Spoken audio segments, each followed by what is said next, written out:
पूर्व सैनिकों ने शासन प्रशासन से मिलकर बड़े धूमधाम से इसको मनाया गया। हमारे डिप्टी कमिश्नर जी भी हमारे साथ थे और हमेशा उनका हम सब के लिए हमेशा शासन प्रशासन का साथ रहता है। और सबसे पहले जो हमारे रणबांकुरे हैं जिन्होंने इस आज़ादी में अपनी जवान गंवाई है, अपने प्राणों की आहुति दी है, उन जवानों को श्रद्धांजलि, उनको नमन, उनको प्रणाम। और उन वीर नारियों को जिन्होंने ये मुश्किल समय काटा उनको भी प्रणाम। और आज हमारे बीच में बहुत सारे पूर्व सैनिक मौजूद थे जो लड़ाई में जिन्होंने हिस्सा लिया, उनको भी हम नमन करते हैं। और विशेषकर जो आज सबसे मुख्य रूप से जो बात थी, श्रीमती चिंता देवी जी जो मंडी की हैं और उनके पति जो हवलदार किशन वो 1971 की लड़ाई में शहीद हुए थे, उनको मुख्य अतिथि द्वारा डीसी मंडी द्वारा जो है सम्मानित किया गया। और आज पूरा देश इसको मना रहा है और एक बहुत ऐतिहासिक जीत थी। आप जानते हैं कि बहुत कम समय में 13 दिन में लड़ाई लड़ी गई। 93,000 पाकिस्तानी सैनिकों ने इसमें हथियार डाले और देश के पाकिस्तान के 2 टुकड़े कर दिए गए। और विश्व सेकेंड वर्ल्ड वॉर के बाद आज तक ऐसा कोई इतिहास नहीं है, इतने कम समय में इतने ज़्यादा लोगों ने आत्मसमर्पण किया हो।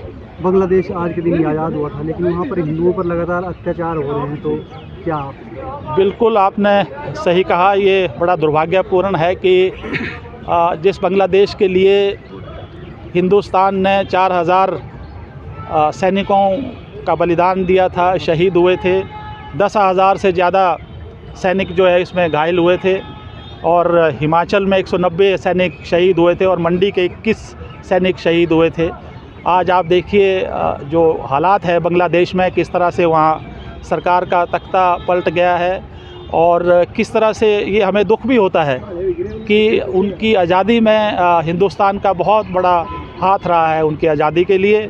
लेकिन जिस तरह से वहाँ के हालात हमारे देश के प्रति और जिस तरह से जो वहाँ की जो माइनॉरिटीज़ हैं और ख़ास करके हिंदू माइनॉरिटीज़ हैं, वहाँ पे 9% हिंदू लोग रहते हैं, उनके साथ जो अत्याचार वहाँ पर हो रहा है, उनकी दुकानें लूटी जा रही है, मंदिरों पे हमले किए जा रहे हैं, लोगों को फोर्स कर किया जा रहा है कि वो नौकरी छोड़ दें। और आप देखिए किस तरह से वो जो वहाँ की अंतरिम सरकार है, मोहम्मद यूनुस जो कि एक नोबेल प्राइज़ विनर्स हैं, और किस तरह से उनकी इनफेक्टिव बिल्कुल भी कोई उनका असर नहीं है, उनका अपना पकड़ नहीं है अपने सरकार के ऊपर, जो आंतरिक सरकार है वहाँ पर। और जिससे कि वहाँ पर आज आर्थिक समस्याएं खड़ी हो गई हैं। आप वहाँ पे देखिए कि जो सिक्योरिटी के कंसर्न्स हैं खास करके इंडिया के लिए, क्योंकि 4000 किलोमीटर का बॉर्डर हमारा पाकिस्तान के साथ लगता है, बांग्लादेश के साथ लगता है, और थोड़ा सा बॉर्डर उनका म्यांमार के साथ लगता है। और आप देखिए तकरीबन 15 से 20 साल पहले भी वहाँ से किस तरह से इन्फिल्ट्रेशन जो होती थी, वहाँ से रिफ्यूजीज़ आते थे, जो दूसरे जो एक्सट्रीमिस्ट ग्रुप्स हैं वो लोग आते थे। वही स्थिति दोबारा जो है इंडिया के साथ हो सकती है।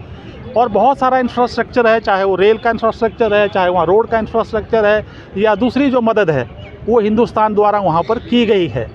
और जितनी भी डेवलपमेंट अगर आज वहाँ पर हुई है, भारत में उसमें बहुत बड़ा हिस्सा है। और लेकिन दुखद ये है कि वो पाकिस्तान जिन्होंने उनका नरसंहार किया, उनकी महिलाओं के साथ रेप किए, उनके साथ अत्याचार किए, आज वो उसको गले लग रहे हैं। उन्हीं के जो लोग हैं, अब आप देखिए उनके लिए वीज़ा खोल दिया उन्होंने, और वहाँ के जो कार्गो शिप हैं वहाँ पर आ रहे हैं, बिना चेकिंग के लिए आ रहे हैं, उनके लिए पूरी छूट दे दी गई है। और इसमें बहुत बड़ा जो एक नैरेटिव है इंटरनेशनल लेवल पे, वो एक बहुत बड़ा नैरेटिव लगता है, जिसमें कि जो वर्ल्ड के बड़े बड़े प्लेयर्स हैं, चाहे वो अमेरिका हो चाहे चाइना हो। आप जानते हैं कि चाइना का भी बहुत बड़ा इंटरेस्ट है, क्योंकि स्ट्रेटेजिकली जो है बांग्लादेश की और भारत जो है और बे ऑफ बंगाल की ये बड़ी एक स्ट्रेटेजिकल लोकेशन है। तो जैसे आप जानते हैं अमेरिका भी चाहता था कि जो वहाँ का सेंट मार्टिन जो आइलैंड है वहाँ पे उसको दिया जाए, और वहाँ की जो प्रधानमंत्री थी शेख हसीना, उससे भारत के बहुत अच्छे संबंध रहे हैं, इसमें दो राय नहीं है, और उन्होंने उसको देने से मना कर दिया था, और जिससे उनमें भी कुछ नाराज़गी है।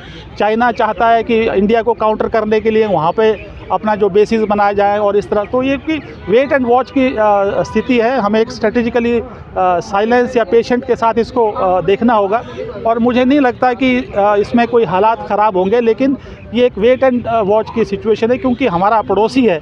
हम चाहते हैं कि हमारे पड़ोसी के साथ हमारे मजबूत संबंध हों, शांतिपूर्ण संबंध हों, लेकिन मैं इतना कहना चाहता हूँ कि जिस तरह जो वहाँ पर अत्याचार हो रहे हैं वो रोके ना जाएँ। हमारी सरकार द्वारा आपने देखा होगा 4-5 दिन पहले जो फॉरेन सेक्रेटरी है वहाँ पर बाइलेटरल टॉक्स के लिए वहाँ पे भेजा गया है, और वहाँ बड़ी साफ उस देश को बात बता दिया गया है कि भाई ये आपके हित में नहीं है या ना ही हमारे हित में है। तो मुझे पूरी उम्मीद है कि बांग्लादेश और जो वहाँ की अंतरिम सरकार है वो इसके बारे में ज़रूर सोचेगी। और जिस तरह से आप देखिए वहाँ पर जो भड़काऊ भाषण वहाँ के जो फ़ौज के द्वारा या दूसरे लोगों को द्वारा दिए जा रहे हैं कि हम बंगाल को कैप्चर कर लेंगे, कलकत्ता को कैप्चर कर लेंगे, त्रिपुरा को कैप्चर कर लेंगे, जो कि बहुत बड़ा दुखद है। लेकिन मैं व्यक्तिगत तौर पे केवल इतना ही कहना चाहता हूँ कि भारत ने भी चूड़ियाँ नहीं पहनी है, भारत भी हर प्रकार से सक्षम है किसी भी स्थिति को निपटने के लिए। लेकिन भारत हमेशा यही चाहेगा कि वहाँ पर शांति बन रहे, वो मजबूत बने वो देश, वो हमारे लिए भी अच्छा है। और अभी वेट एंड वॉच की सिचुएशन है, और मुझे लगता है कि डिप्लोमेटिकली, पॉलिटिकली, इकोनॉमिकली और जो भी बैकडोर चैनल्स है इस स्थिति पर जो है काबू पाया जाएगा। उस वक्त इंदिरा गांधी जी प्रधानमंत्री